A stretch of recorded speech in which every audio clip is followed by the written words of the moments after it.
When magnets quarrel, the realm trembles and commoners bleed. My beloved Bohemia has been enveloped by a grim shadow, led by the devious and cruel Heinrich of Rosenberg. Some of our more ambitious lords have formed the so-called Union of Nobility and deposed King Wenceslaus. In a world governed by God and greed, it seems that not even monarchs are safe. Now I too have been swept up by this chaos. They call me Jan Zizka for the eye that I lost in my youth. For most of my life I tended to my family's small estate in Trocnova, while all around me, our homeland slowly went to the dogs. Once I inherited the land, I sold it to seek my fortune in Prague, where I became a retainer of the court. Now, with no king to serve and enemies closing in on all sides, I must once more forge a new life for myself. Having gathered what little I own, I set out into the country. There, in this vibrant land of verdant forests, majestic mountains, and rushing rivers, I shall seek out those bold men who would join me in a desperate battle against this foul tyranny. My enemies take me for a fool, mocking me as one-eyed Zizka, but it is they who cannot see. Like the one-eyed god of whom the men in the far north tell tales, I have a talent for the art of war. It is strangely gratifying to destroy the livelihoods of those who have extinguished your own. Yet, life on the road as a hired sword is perilous. When you walk the edge of a knife, any error may prove fatal. While I was busy razing the Rosenberg fortress to a smoldering ruin, Heinrich's forces captured a mercenary band led by my own brother. For refusing to give us up, he was cruelly slain along with his men. I came too late to rescue him, and my rash decision left me chained in a cell, awaiting my... It is strangely gratifying to destroy the livelihoods of those who have extinguished your own. Yet, life on the road as a hired sword is perilous. When you walk the edge of a knife, any error may prove fatal. While I was busy razing the Rosenberg fortress to a smoldering ruin, Heinrich's forces captured a mercenary band led by my own brother. For refusing to give us up, he was cruelly slain along with his men. I came too late to rescue him, and my rash decision left me chained in a cell, awaiting my grim fate. I can only pray to God that I might prove as steadfast and unyielding in the face of torment and death as my brother was. Just as all hope fades, an angel swoops in to deliver the desperate from the abyss. Such is the way of things. Jan Sokol, my patron and benefactor, is now also my savior. The generous man who backed my expeditions exhorted King Wenceslaus, now restored to the throne, to demand that I be spared from a horrific death. After securing my release, Sokol bestowed yet another honor upon me and made me an officer in his army of sellswords. Now, I march at the head of that force. But for now, our sights are not set on Bohemia. To the northeast, a savage conflict has erupted between two age-old enemies. The Teutonic Order, a fanatical brotherhood of crusader knights, wages war upon the growing Kingdom of Poland. King Władysław Jagiełło of Poland, still known as Jogaila by his Lithuanian relatives, has taken the initiative and struck deep into Teutonic territory. Knowing that his Polish and Lithuanian army is not enough to achieve his ambitions, he has enlisted our famed company of Bohemian mercenaries.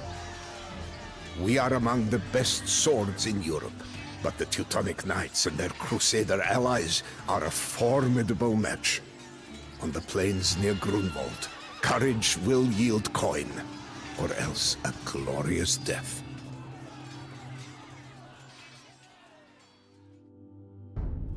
Our victory was terrible, but great. For decades, travelers will be stunned by the graveyard left by this clash of arms, the greatest in living memory. With the Teutonic army crushed, we lost no time in pressing our advantage. The castle of Rodzinie quickly fell to our forces, but this triumph came at a tragic cost. My patron Jan Sokol, who had become almost like a second father to me, perished of poison. A base fate unworthy of such a marvelous leader. A joyous affair it was for the Polish king and his allies, but for us, it was a melancholy end. We now march home to our beloved Bohemia, pockets lined with coin, but hearts bitter with the sorrow of loss.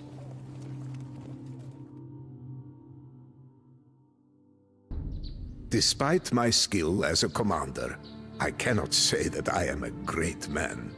But I was fortunate to be alive at the same time as one, and even luckier to join his ranks. That man was the reformer, Jan Hus.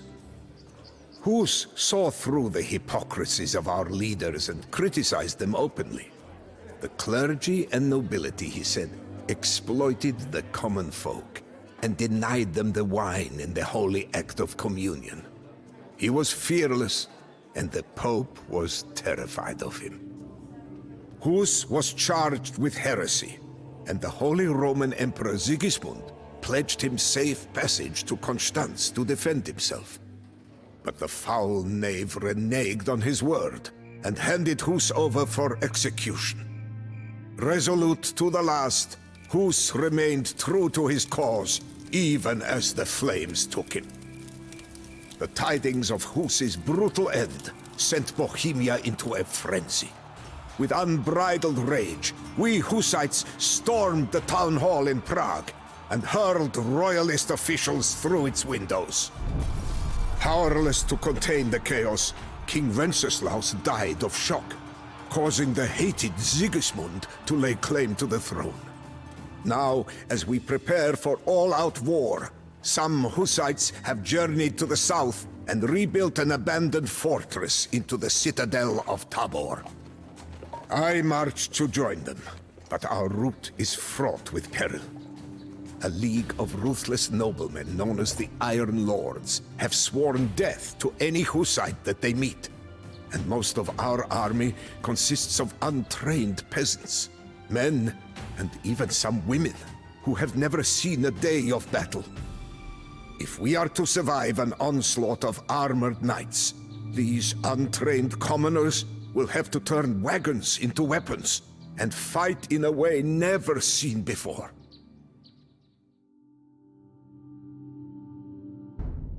On the marshy plains of Sudomierz, a rabble of peasants became a disciplined army.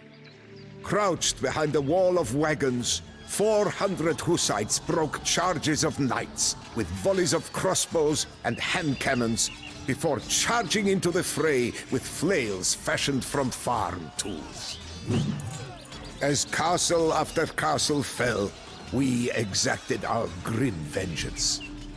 Only one man survived our sack of Sedlets, a lord to whom we offered freedom on the condition that he lop off the heads of the other 5 noblemen standing beside him. Within the smithies and arsenals of the Iron Lords lay enough weapons to equip a small army. As my Hussites took these arms in their hands, I watched a force of commoners begin to realize the previously unimaginable.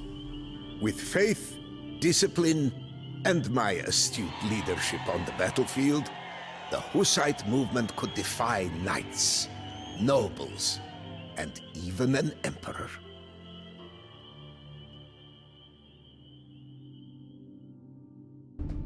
Bloodied and battle-hardened from our defeat of the Iron Lords, my Hussites were not content merely with surviving within the thick walls of Tabor. Knowing that our enemies would soon renew their efforts, we moved north to seize the golden city of Prague, jewel of Bohemia and its seat of power. Straddling the Vltava River, Prague is not easily defended. We hold all of the city on the east riverbank, but enemy forces have overrun the sector across the river to the west.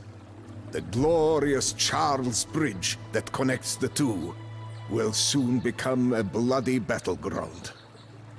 Emperor Sigismund, the man responsible for Hus's death, leads an army of crusaders into Bohemia, vowing to wipe out the so-called Hussite heresy.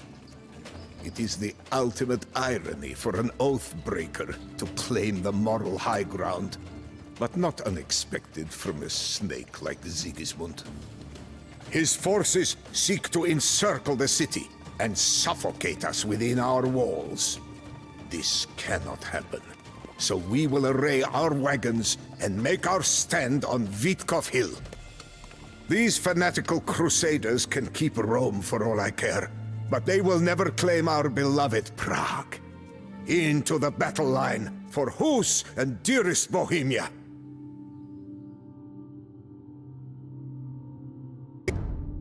A drawback of a comfortable, noble life, or even a life of crusading against disorganized heathens, is that you become unaccustomed to true adversity. As they faced our new, unconventional battle tactics, the armies of Sigismund were a relic of a bygone age, and they melted away like snow in the sweltering heat of the summer sun. Failing to break through our line of wagons, the enemy forces were hurled back by a fierce counterattack. We drove them to the edge of a precipice, and then over it. Sigismund will return, I am sure. But for now, we have humiliated him. One image from the battle is etched into my mind. That of a fearless woman who led a defiant charge in the heat of battle, martyring herself in defense of our cause. Her name may be unknown, but her legend will live on forever.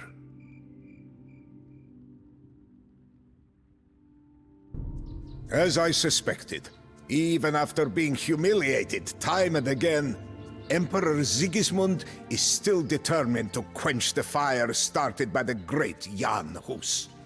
That two-faced scoundrel invades Bohemia once more with an army of crusaders. I would shed a tear for my homeland, but I no longer have the means. As we besieged Roby Castle, an arrow took my last good eye, ripping away my vision for good. Mercifully, Providence intervened and left my keen wit intact. I am blind, but I see the future clearly. We must deal a crushing blow to Sigismund's army before he can become entrenched for the winter. The bird first out of bed is the earliest fed, as it were, and Sigismund's wit is softened with delusions of grandeur. Our first target is Kutna Hora, a town famed for its silver deposits, but infamous for the local nobility's custom of hurling Hussites down mine shafts.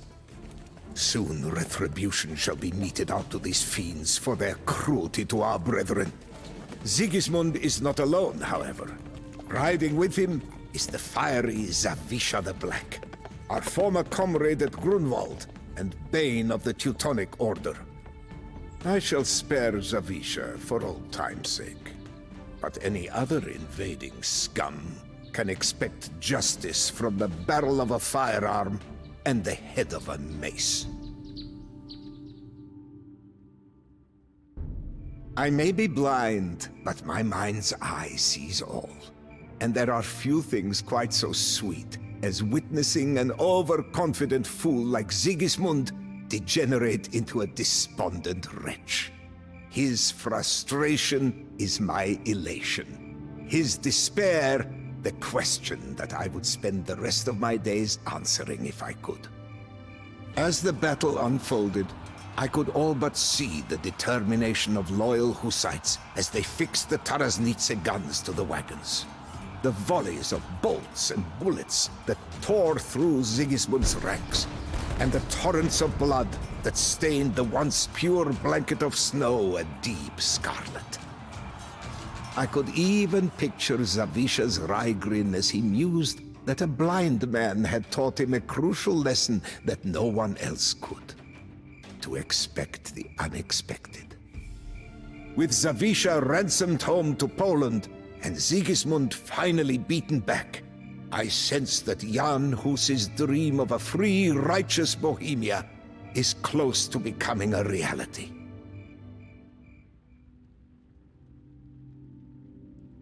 War turns fine men into circling ravens and makes tyrants of us all. The faithless falter, and new enemies rise as old ones fall. With Sigismund gone, I turned to smashing the few remaining pockets of royalist resistance. The Hussite dream of a Bohemia independent from the grip of foreign imperial powers was nearly achieved, when misfortune struck us once more. Jealous of my success on the field of battle, and lusting after the power that I have justly earned, a faction of Hussites in Prague turned from the righteous path and made a deal with the devil. Now they march in league with the royalist armies and call on Sigismund to return. My Hussites are undefeated, but it would be a fool's errand to contend with internal dissent and invasion at once. I have appealed to my former comrades in Poland and Lithuania for help, and one man and his army have answered the call. Žygimantas Korybut, an ambitious young duke with a fierce love for our cause. We have come far already, and our mission to bring freedom, peace, and justice to our beloved homeland will not be stopped now. With our eastern allies by our side, we shall smite the royalist oppressors in the north, while our Hussite allies in Tabor strike out from the west. Once more, we shall unify this broken land and remind Sigismund that the Hussites are no mere peasant rabble to be oppressed and trampled. If he enters Bohemia again, he will face the wrath of men inspired by the soul of the martyr Jan Hus, and see that Jan Zizka, warrior of God, still leads this unconquerable army. With the rival Hussite factions reconciled and the royalists defeated, nothing stands in our way. We will honor Jan Hus by building a Bohemia free from the corruption of the Church in Rome and the avaricious talons of foreign emperors. Yet I, Jan Zizka, will not be there in earthly form to see it. To everything there is a season, and a time for every purpose under heaven. And my time under the sun is nearly over. Even now, I can feel the bubonic plague coursing through my veins, swiftly stripping the warmth and life from my aged bones. Ye who are warriors of God, hear my dying wish. After I expire, you will flay the skin from my corpse and use it to build the drums to whose beat this army will march henceforth. When our enemies hear the ominous din of those drums and the joyous clamor of thousands of valorous Hussites singing battle hymns, they will know one dreadful truth. Jan Zizka still leads this army from beyond the grave.